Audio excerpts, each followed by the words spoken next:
Assalamualaikum warahmatullahi wabarakatuh. Setelah Nabi Muhammad SAW meninggal dunia, perjuangannya dalam menjunjung tinggi syariat Islam dilanjutkan oleh 4 sahabat. Mereka kemudian dikenal dengan julukan Khulafaur Rasyidin. Khulafaur Rasyidin adalah orang yang ditunjuk sebagai pengganti, pemimpin, atau penguasa yang mendapatkan petunjuk dari Allah Subhanahu wa Ta'ala.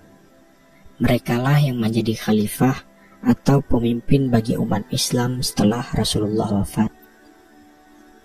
Masa pemerintahan Khulafaur Rasyidin merupakan masa yang penting dalam perjalanan Islam. Keempatnya berhasil memperluas syiar agama Islam hingga keluar jazirah Arab, menyelamatkan Islam, serta meletakkan dasar-dasar kehidupan agama Islam terhadap umatnya. 4 sahabat Nabi yang termasuk Khulafaur Rasyidin itu adalah Abu Bakar As-Siddiq, Umar bin Khattab, Utsman bin Affan, dan Ali bin Abi Thalib. Keempatnya memegang kendali pemerintahan Islam selama kurang lebih 30 tahun. Di video kali ini, kita akan menceritakan ringkasan kisah 4 Khulafaur Rasyidin. Sebelum lanjut menonton video ini, jangan lupa klik tombol like, komen, share, dan subscribe untuk mendapatkan update video terbaru dari channel ini. Abu Bakar As-Siddiq adalah Khulafaur Rasyidin yang pertama. Nama aslinya adalah Abdullah bin Utsman atau Abu Quhafah.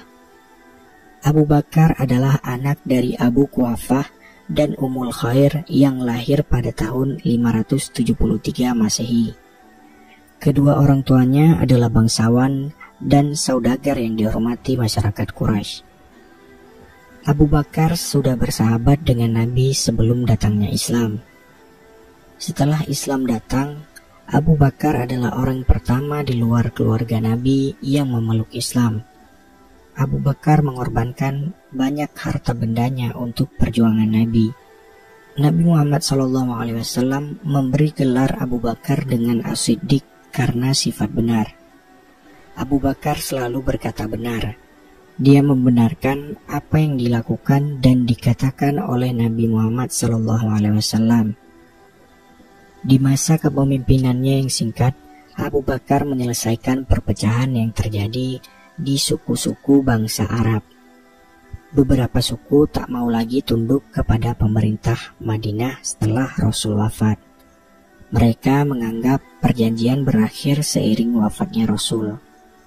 Abu Bakar menyelesaikan perpecahan ini melalui perang Riddah atau perang melawan kemurtadan. Salah satu panglima yang berjasa dalam perang ini adalah Khalid bin Walid. Hal lain yang dihadapi Abu Bakar yakni orang yang tak membayar zakat dan orang-orang yang menganggap dirinya sebagai nabi pengganti Rasulullah. Di akhir kepemimpinannya, Abu Bakar memperluas daerah kekuasaan dengan mengirim tentara ke berbagai daerah. Pada tahun 634 Masehi, Abu Bakar mengirim Khalid bin Walid dan pasukannya ke Irak. Mereka berhasil menguasai Al-Hirah. Ia juga mengirim ekspedisi ke Suriah di bawah pimpinan 4 panglima perang, yakni Abu Ubaidah bin Jarrah, Ammar bin As, Yazid bin Abi Sufyan, serta Syurahbil. Selama menjadi khalifah, beliau selalu memperhatikan rakyatnya. Hidupnya sangat sederhana dan tidak pernah menggunakan fasilitas negara untuk kepentingan pribadi maupun keluarganya. Dikisahkan, ketika Khalifah Abu Bakar merasa ajalnya hampir datang menjemput, beliau memanggil putri tercintanya, Sayyidah Aisyah, untuk menyampaikan sebuah wasiat.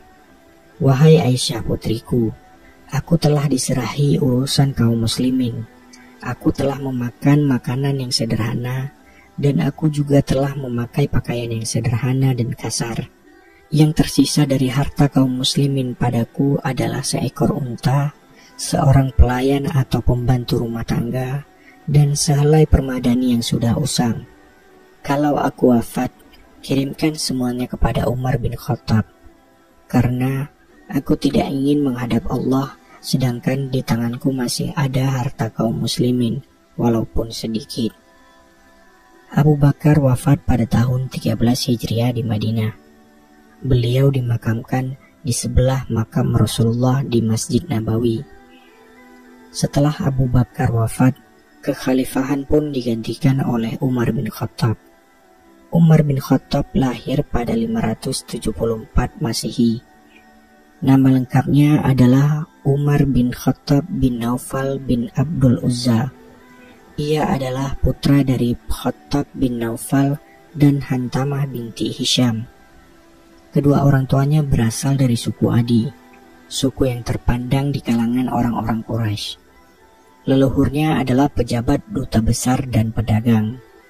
Beliau seringkali ikut orang tuanya berdagang ke luar negeri.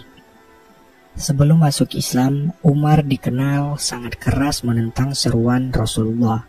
Bahkan ia pernah mengadakan percobaan pembunuhan terhadap Rasulullah. Ketika mendengar adiknya Fatimah dan suaminya masuk Islam, Umar sangat murka. Hingga tiba pada waktunya, terketuklah hati Umar dengan mengurungkan niat untuk menghentikan dakwah Rasulullah. Umar lalu memeluk agama Islam. Keislaman Umar memberikan pengaruh besar bagi penduduk Makkah.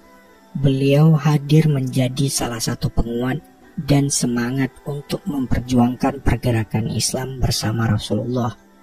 Umar memiliki julukan yang diberikan oleh Rasulullah, yaitu Al-Faruq, yang berarti orang yang bisa memisahkan antara kebenaran dan kebatilan. Pada saat menjadi khalifah, Umar tak ingin memakai sebutan khalifah. Ia memilih disebut Amirul Mukminin, yang berarti pemimpin orang-orang beriman. Umar bin Khattab terkenal dengan keteguhan prinsip, ketegasan, keadilan, dan keberanian sebagai pemimpin. Umar dianggap menjadi pemimpin ideal bagi kaum muslim. Kisah hidupnya begitu penuh makna dan dihargai oleh rakyat kala itu, karena sikapnya yang sangat berani menegakkan kebenaran dan hak-hak rakyat. Demi memastikan seluruh rakyat telah terpenuhi haknya dan mendapatkan keadilan, Umar bin Khattab kerap melakukan belusukan di tengah malam seorang diri dan tanpa pengawalan. Selain meneruskan kebijakan Abu Bakar, beliau juga membuat gebrakan-gebrakan baru dalam pemerintahannya. Untuk kepentingan pertahanan, keamanan, dan ketertiban dalam masyarakat, beliau mendirikan lembaga kepolisian, mengangkat pejabat pengawas harga kebutuhan, dan lain sebagainya. Selain itu, pada masa kekhalifahan Umar, Islam berhasil mengambil alih Mesopotamia dan sebagian Persia dari tangan dinasti Sasanid dari Persia, yang mengakhiri masa kekaisaran Sasanid serta mengambil alih Mesir, Palestina, Syria, Afrika Utara, dan Armenia dari kekaisaran Romawi. Saat itu ada dua negara adidaya, yaitu Persia dan Romawi. Namun, keduanya telah ditaklukkan oleh kekhalifahan Islam di bawah pimpinan Umar. Umar bin Khattab wafat pada 25 Zulhijjah 23 Hijriah setelah ditusuk pada saat memimpin sholat subuh oleh seorang budak Persia yang bernama Fairuz, atau yang dalam kisah lainnya diceritakan sebagai Abu Lu'lu'ah. Menurut sebagian sumber, motivasi Abu Lu'lu'ah membunuh Umar adalah dendam atas ditaklukkannya Persia oleh pasukan Muslim. Dan berdasarkan catatan lain, pembunuhan terhadap Umar dilatari oleh persoalan pajak. Setelah Umar bin Khattab wafat, kekhalifahan pun digantikan oleh Utsman bin Affan. Utsman lahir di Taif pada tahun 576 Masehi. Nama lengkapnya adalah Utsman bin Affan bin Abu al-Ashi bin Umayyah bin Abdusyam bin Abdul Manaf. Nama panggilannya adalah Abu Abdullah. Kedua orang tuanya adalah Affan bin Abu Ash bin Umayyah dan Urwa binti Al-Baidak binti Abdul Muthalib. Mereka adalah keturunan Bani Muawiyah yang mulia dan terhormat. Beliau dikenal sebagai pedagang yang kaya raya dan handal dalam bidang ekonomi, namun sangat dermawan. Banyak bantuan ekonomi yang diberikan kepada umat Islam di awal dakwah Islam. Utsman bin Affan memeluk Islam berkat ajakan dari Abu Bakar As-Siddiq.